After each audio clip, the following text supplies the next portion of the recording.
Yo, what's up, guys? It's your boy Misao, and hey, it's been a while. So,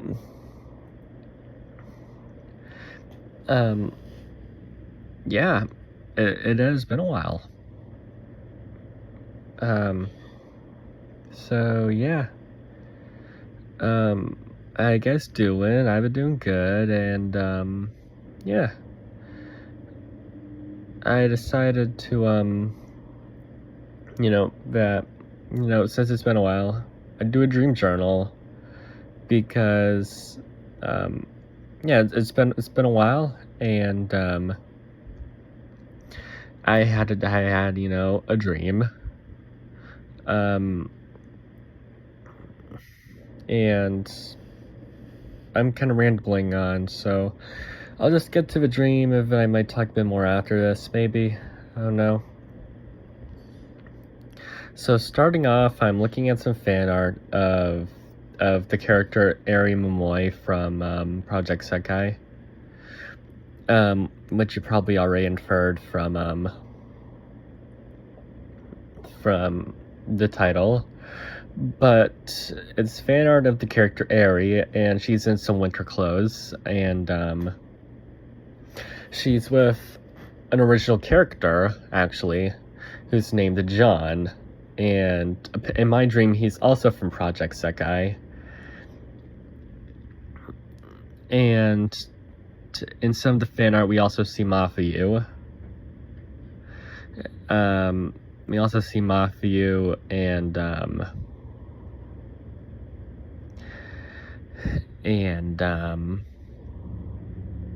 I don't really know who the other character is. If I had to guess, Toya. So let's just say it's Toya, but because I'm a bit of an Akimafu shipper, I'm sorry. I promise it's not because of the of that one specific fanfic. That thing was trash. But since I'm such a big Akimafu fanfic, not fanfic, I'm sorry. The fanfic was trash, I promise. Yeah, let's just say that's Akito. And in that fan art, Aries in a sled that's being pulled by John, and Mafia is being pulled in another sled, and she's being pulled by Akito. Yeah. Then there's that, and then we also have some darker fan art of John and Eri. Yeah, and so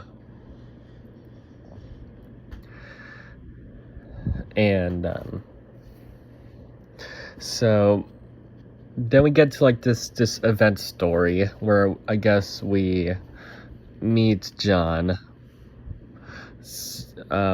in the Project Sekai storyline for the first time. So it starts off with Eri meeting John for the first time, and it was kind of like it was at the start of it was after first anniversary, because if I had to guess, this is taking place on like President's Day, Project Sekai, like the event right after the latest event, Project Sekai, which, if I had to guess, is the second Night Court World Link.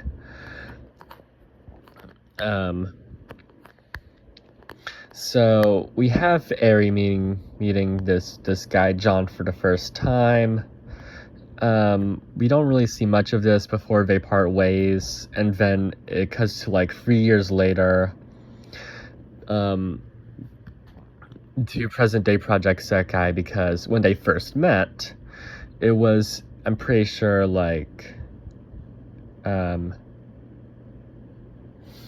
it was like to be like before the first anniversary, and then we get to 3 years later, and it's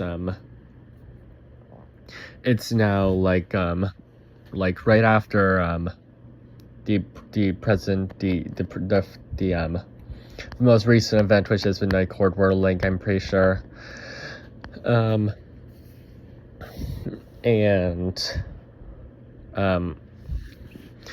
we have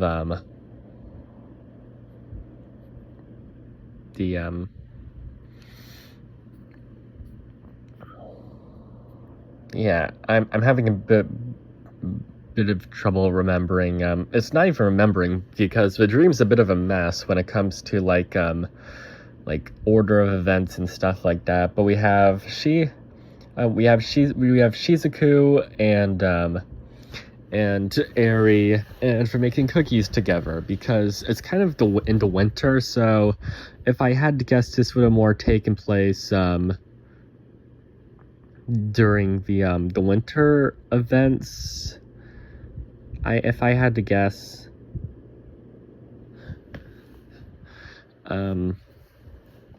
yeah, and so they're making cookies, and I'm pretty sure they're giving them out to people, and then all of a sudden, Eri reunites with John, whom she's been hoping to see for a long time now. And then they talk a bit and part ways, and then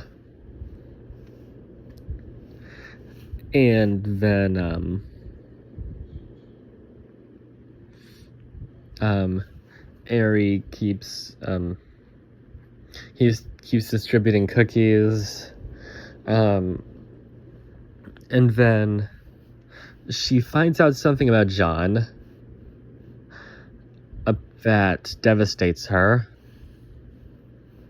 and then the next day, Eri reunites with John,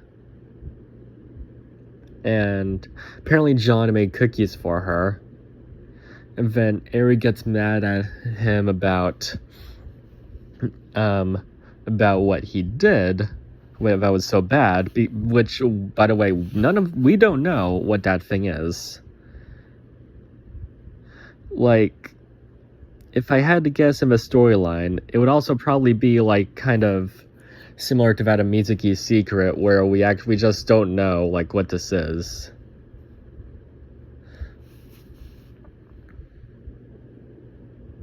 So, yeah, and then Eri storms off.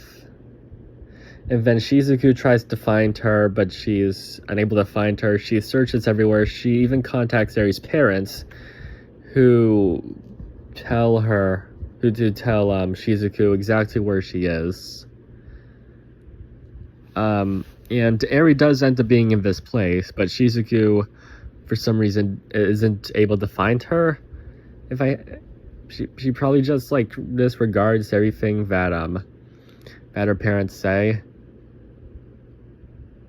Yeah. Which sucks, because apparently there's this winter festival going on at night that Eri's supposed to go to. If I had to guess, Mortimer Jump's supposed to perform there. Which is crazy, yeah, this is all kind of crazy.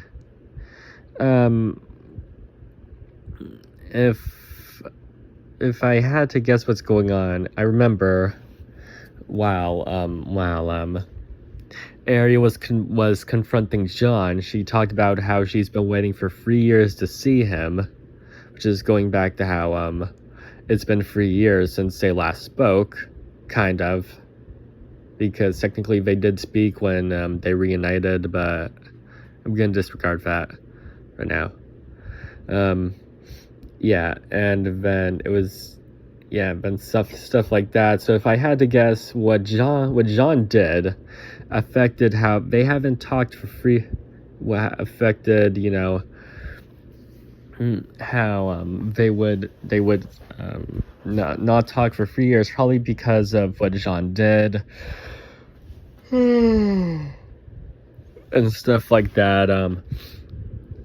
So yeah, this is crazy, but if I had to guess, they must have been really close, like before they stopped talking for 3 years, which would cause Eri, once learning about all of this, to then like go into her like Mafuyu arc, I'll call it, you know, like yeah, all that. So yeah, this is all kind of crazy. Yeah. And then upon her parents like finding her and confronting her about all of this, about why she like disappeared and stuff like that, Eri lied, stating that that John stole her cookie recipe and was like lying to people, stating that it was his own, which doesn't make any sense. And yes, I know it was a lie, because I felt during this time that apparently this was all a lie, because we later see like flashbacks of Eri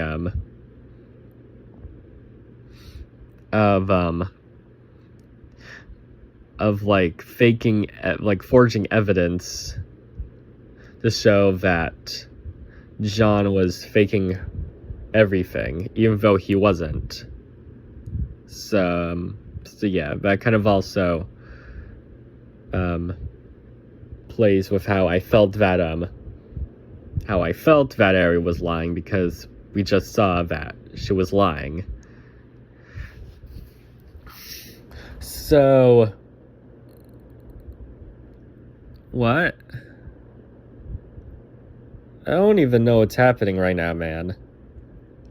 If this were to ever like become like if I were to ever like do like make like fan-made event stories for characters and turn this one into one, I would definitely rewrite the hell out of this, because there is the grounds for an incredible story right here.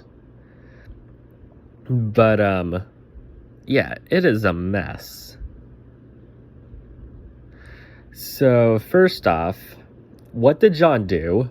We don't know, which is fair. It would be cool to like have this big reveal like at like the end of the event story, or at the end of like, or like have this be like oops, sorry. Sorry, I try and just woke up, but it would be cool to have like maybe like have like a big reveal like the end of the event, like maybe in like the 7th or 8th chapter of the story, I think. Chapter or episode, I don't really know. Yeah, but to like have like the big reveal of what John did, or maybe it could even be like a series of event stories that all like interconnect in this one big arc, like where's the Path of Thorns go, and that and the Enna event, or like it could be like the Mafia stories with like I've always felt that that Immiscible Discord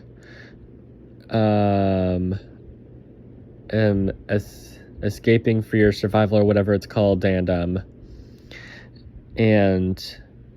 saying goodbye to my masked self, I've always found those to be like the big three of the Mafia stories that like felt like interconnected. It's probably more than that. Like I'm pretty sure you could fit What Lies Beyond Guiding a Lost Child into there as well. But yeah, it could also be something like that also like has like a Shizuku story in there, and maybe like Minori in there as well. Yeah, it could also be something like that. But whatever John did and how John impacted Eri, like this has got to be like, you know, incredibly big to have Eri like start to lose hope and stuff and kind of like go into her Matthew arc. Something like that. And also, what Aries doing lying about what John did? Like, it doesn't make sense. The most logical thing I can think of is that Aries is protecting John in some way, which doesn't make sense because she's mad at him. Why would she protect him? Like, it doesn't make any sense. But this is also not where the dream ends. I mean, technically it is, but then we go into another dream. The dream is like this game. So, you're never gonna guess like the two characters who are part of this cast. So, ready? The game features Slenderman, Slenderman's wife, Slendrina, who's their daughter.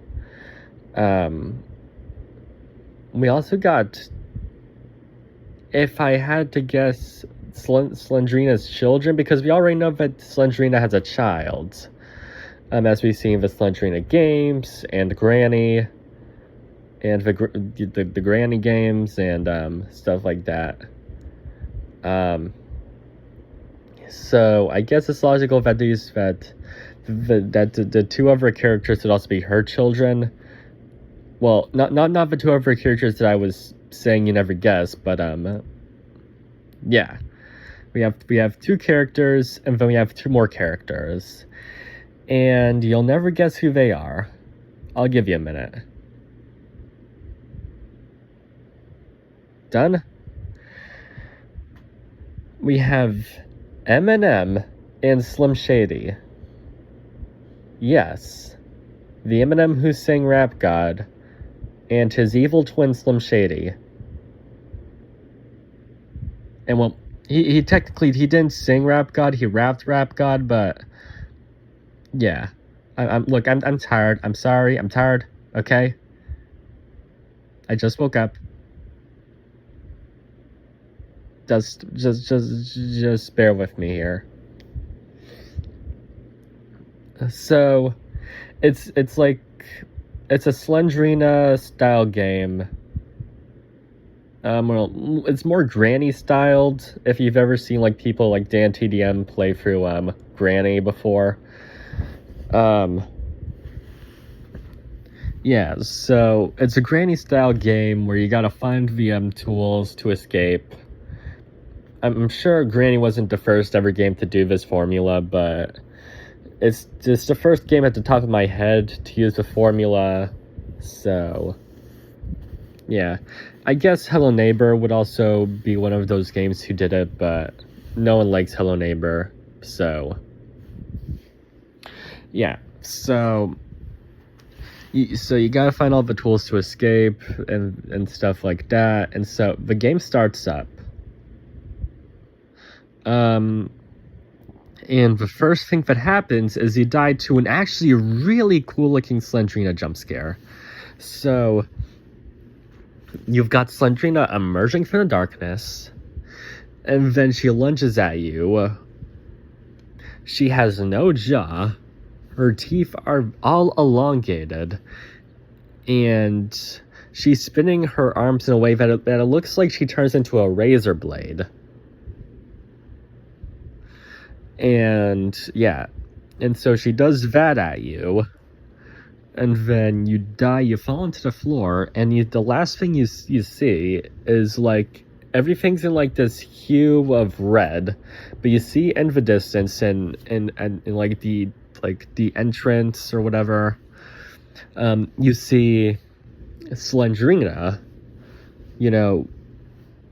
a very thin, lanky Slendrina with not large, but very long arms, and her face, her eyes, definitely bigger than normal, bulging. You can see that there's some red in them. no jaw and very long teeth, as I've stated before. You just see that staring at you while you die. I just think that was a really cool jump scare. Yeah, definitely something I'd love to see in like a Slendrina game or even a Granny game, something like that. Maybe it could be even the next Granny remaster, or if they ever do like a remaster of any of the Slendrina games. Yeah, so then we got like this cutscene of like Eminem and Slim Shady talking to each other. And I still have no idea how the hell Eminem and Slim Shady are connected to Slender Man and his crew. Like, think about it. Like an iconic rapper, like, who's been regarded as one of the best rappers out there by a lot of people, man. And who's like trained by Dr. Dre. And has teamed up before with Dr. Dre and Snoop Dogg and all those guys, as well as the late Juice WRLD, rest in peace to the legend. Like, that Eminem and his evil twin, Slim Shady, they're somehow connected to the creepypasta legend that is Slender Man and his crew. Like, we've got his wife, who I don't think has an official name before, but we saw her before in Slendrina games. But yeah, and of course we have Slendrina, who, alongside her father, Slenderman, has had her own fair share of games. Yeah, somehow they're connected to Eminem and Slim Shady.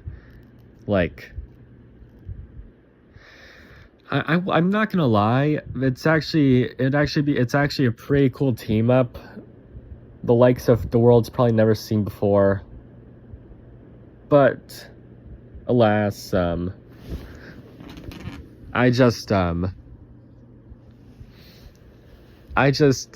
understand how like it would ever come to fruition. Like, maybe someone sees this video and it's like, ooh, hey, that's an interesting concept, and makes it happen, alongside with figuring out for me how the hell this Airy event makes any sense. Which, by the way, thank you for making sense of it, random person on the internet. But alas, that's it, guys. So, how you all been doing? It's been a while. School ended like a few days ago or so, I think. I don't really know. I've honestly haven't been keeping track of of school since I technically got out like on Friday and just want to rest up for a bit before making another video. But I do have some news. To start off, I was auditioned for a fan dub and got in. I play the role as Ian Toya in this fan dub that's called Project Music X Passion at 25 o'clock. You know, everyone in the fandub's just really nice, you know, really cool people, you know. I think they're all great, and they're all like kids around my age, maybe younger.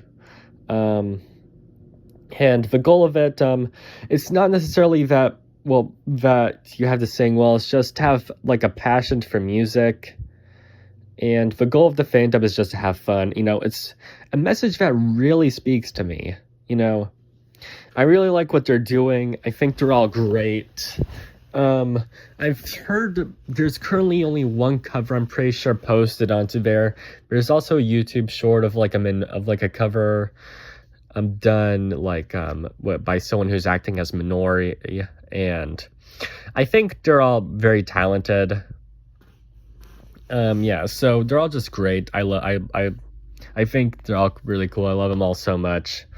Yeah, we're great. And recently I also was able to score the role of JP Akito, which is really cool because when auditioning, I tried to get the role of Akito, but both his EN and JP roles, which by the way stand for English and Japanese, yeah, both roles have been taken unfortunately. So I instead was able to score the role as Toya. And while it was disappointing that I wasn't able to get the role that I wanted, I decided to make the best of it, and I ended up really liking the role that I got. Unfortunately, I wasn't. Apparently my Romanji pronunciation still needed a bit of work, so I ended up with just the role of EN Toya, English Toya. I'll probably just say English and Japanese from now on, but yeah, I still worked on that role. I was making my cover, working on my cover, training for my cover, which I think is more accurate way to put it, when I got the message that unfortunately the actor for Akito couldn't really pronounce Romanji that well, so they asked if I was still interested in the role, and I said yes. And I was really happy about it, because that meant I could play as Akito, which I really wanted to do from the beginning. And now I have the role of English Toya, which I still really like. It honestly made me have more of an appreciation for Toya than I did before. But I also got to play the role as Akito, which was really cool. Of course, it is unfortunate that the actor for Akito couldn't really do both roles. I'm sure he wanted to, and it sucks. I hope that he's happy with the role that he has, though, because playing as any Akito is something that I would have taken, so I just hope he's happy with it. I'm sure he is, though. However, I am really happy that I got to play the role of Akito, so that's something that I've been doing for a while. I'm still working on my training for my Toya cover, but after that, I will be working on my Akito cover. I do have a song chosen for Akito. I'll give you a hint. So there is a music series known as a Milgram. Basically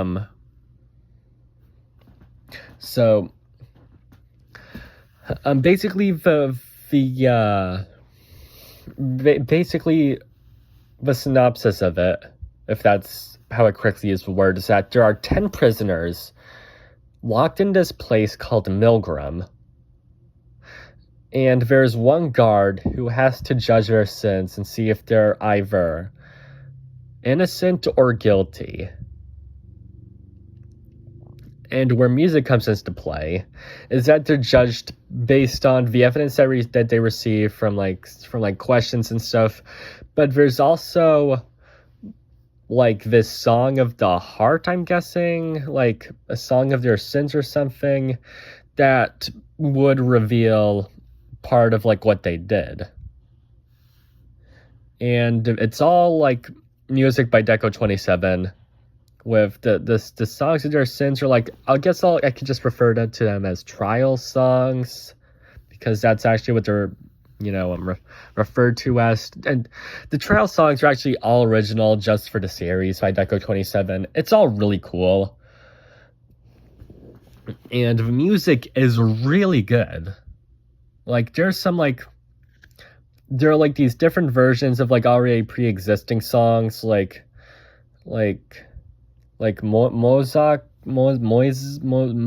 roll.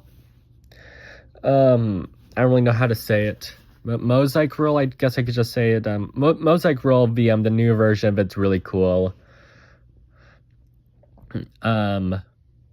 There's also most recently, for one of the characters, they just had their most recent trial song posted, which, by the way, there are free trials in Milgram, and each trial there will be shown a trial song, which will show stuff about the character. Yeah, basically a alluding to like what they did, how and which got them into Milgram. Yeah. And alongside trial songs, you also have the interrogations. There's 3 interrogations for each of the trials. And we also have a little extra song, which is a pre-existing song by Deco 27 that's been covered by one of the prisoners. You have 3 of those for each of the trials. So in total, you have 3 trial songs, you have 3 of the bonus songs, and you have 3 interrogations for each character. Excuse me. Yeah, and I already talked about Mosaic Roll, which is one of the bonus songs. We also have, I forgot what the song was called, but it's a very popular Deco 27 song. I think it's one of his more recent works. Yeah. But yeah, I forgot the name of it. But yeah, I will be singing one of the trial songs for a specific character who's been infamous for looking very similar to Akito. I think it's pretty obvious. But hey, I've never said which trial. I never said which trial song. There are 3 trial songs. One of them hasn't been released yet, so technically only 2 trial songs. So you have a 50% chance of figuring out which one it is. Good luck. And yeah, I registered myself into the group as my my work channel. So it's not this channel. My work channel is my music channel, Crushed Mary. Where I do covers on there, and I'm hoping that that's the channel that, you know, I can actually make a music career out of. Whereas this channel right now, Misao Drevis, it's just a hobby. But if this one does get famous and I end up making a lot of money from it, I wouldn't complain. So yeah, I'm hoping to grow with this group. I'm hoping to see where we go. I've already given like plans for the future for the group. By that I mean like a few covers from now. This is like what I have planned for the group. This is what I think would be really cool for the group. That's more just what I did. So it's not much, but it's something. But yeah, that's what I've been doing for a while. I just got my report card in from school, and I did really well, especially like on the finals. I did good. I got some hundreds from here and there, but to be fair, those finals were a bit easy. As for a very hard final, I was expecting to fail it, but I ended up getting an 87, which is really good, especially considering that I thought I was going to fail, so I studied a lot for it. It was a class called U.S. and World History, which, by the way, like probably 25% of it was about U.S. And the other, I said 25%, right? 75% was basically just about history. It wasn't even about like long ago history, it was recent history, which I guess makes sense if we're talking about stuff like world wars and stuff like that. Those were pretty recent. A lot of it was about terrorists. Then there was stuff about like the scramble for India and stuff like that. Yeah, but it was a bit challenging, but overall 87%, a lot better than how I thought I did. How I thought I was going to do, so that's really good. And I studied for it and everything. Oh, I'm so sorry. Yeah, I studied for it and everything, so I felt like my studying definitely paid off. Otherwise, I'm pretty sure I definitely would have failed. So I'm glad I was able to memorize some stuff, and I'm overall just really happy. It's not an A, but it's a B, I'm pretty sure. And a B is okay with me as long as I pass. So yeah, that's it for me, guys. I'll definitely be uploading more soon. I'm still going to be uploading my Comfy Corner on Sunday. And then after that, I definitely like to start like doing Let's Plays of Plants vs Zombies, because hey, in my spare time I like to see Plants vs Zombies videos. And I even was I was even doing like a little project to that was basically combining a bunch of games of like Plants vs Zombies into one. And I think that overall it would be pretty cool. So yeah, I'd love to show it to you guys someday, maybe after I do like all my Let's Plays of Plants vs Zombies. But in the meantime, thank you guys so much for watching, and that's it for me. Peace out, y'all.